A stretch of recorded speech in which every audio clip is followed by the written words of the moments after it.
আবাস যোজনার এক উপভোক্তার কাছ থেকে কাটমানি নেওয়ার অভিযোগ উঠল তৃণমূলের রাজ্যসভার প্রাক্তন সাংসদ প্রকাশ চিক বড়াইকের ভাই সুবাক চিক বড়াইকের বিরুদ্ধে।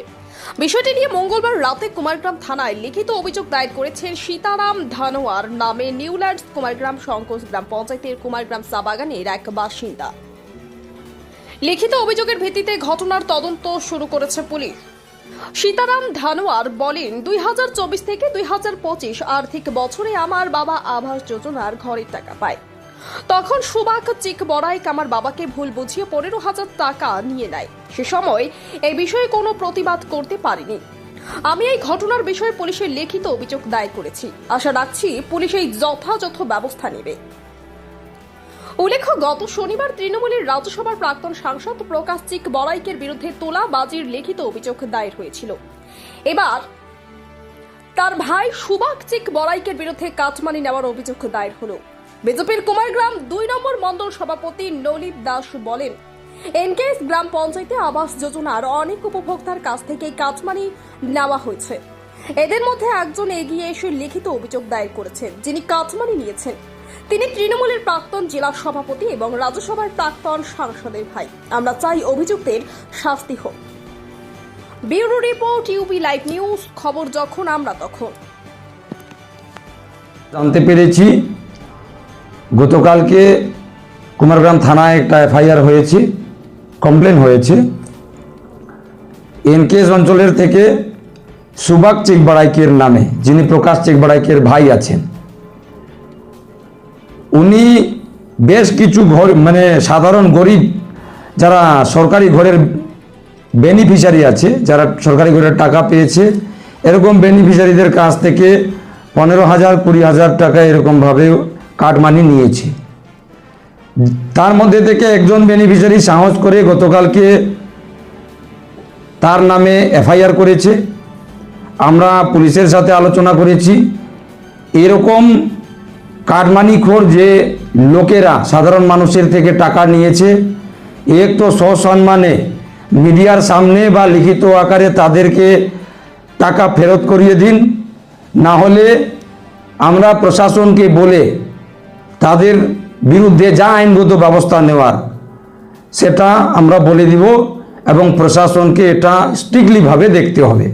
এফআইআর হয়েছে, আমরা পুলিশকে বলে দিয়েছি যে যারা দোষী আছে, যারা কাটমানিখোর আছে, তাদেরকে অতি দ্রুত ইনভেস্টিগেশন করে অ্যারেস্ট করাতে হবে এবং তার বিরুদ্ধে আইনগত ব্যবস্থা নিতে হবে।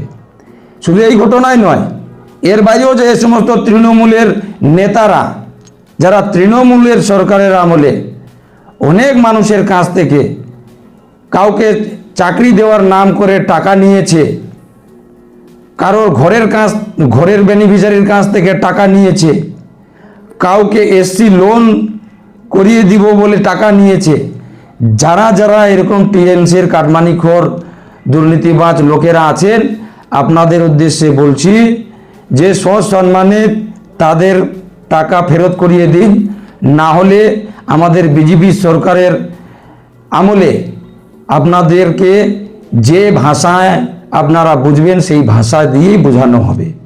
অবশ্যই আছে, শুধু কাটমানিখোর না, শুধু সরকারি ঘরের বেনিফিশিয়ারিদের কাছ থেকে টাকা নিয়েছে এরকম না, অনেক টাকার দুর্নীতির ইলিগেশন তার বিরুদ্ধে আছে। শুধু তার বিরুদ্ধে নয়, তার দাদার বিরুদ্ধেও আছে। এই সমস্ত বিষয়ে এই বিজেপি সরকারের আমলে তদন্ত করা হবে এবং দোষী সাব্যস্ত হলে সেরকম জায়গায় পাঠানো হবে। প্রপার ইনভেস্টিগেশন হচ্ছে, পুলিশের সাথে আমরা কথা বলেছি।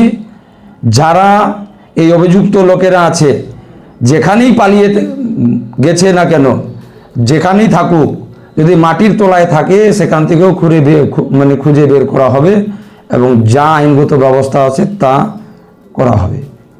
আমাদের কাছে খবর আছে এনকেএস অঞ্চলের বেশিরভাগ সরকারি ঘরের বেনিফিশিয়ারির কাছ থেকে বিভিন্নভাবে কারোর না কারোর মাধ্যম দিয়ে টাকা আদায় করা হয়েছে, যার মধ্যে অন্যতম সুবাক চিক বড়াইক।